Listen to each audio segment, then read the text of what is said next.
Hey everybody, so we just got done voting on 2 appropriations bills for fiscal year 2020.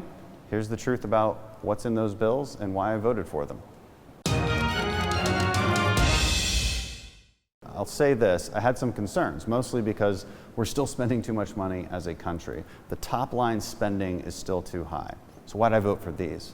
Well, the reality is I already voted against our budget cap deal, which addressed the top line spending. I already voted against that, and we lost that battle.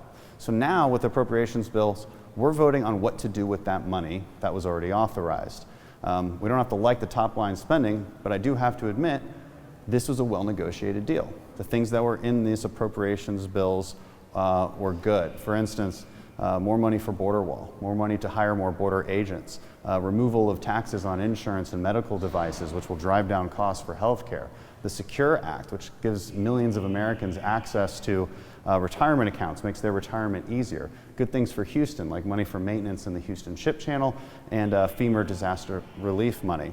All of those things are good. I will end with this.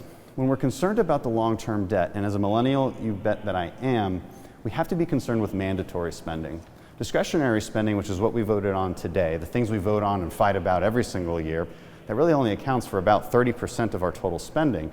And get this, as a share of GDP, that spending has been going down. It's below historical averages. You know what's going up? You know what's really causing our long-term debt? Mandatory spending. Social Security, Medicare, Medicaid. That stuff is skyrocketing as a share of GDP.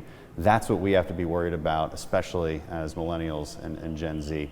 That's what we need to be talking about. This stuff today is actually a pretty well-negotiated deal.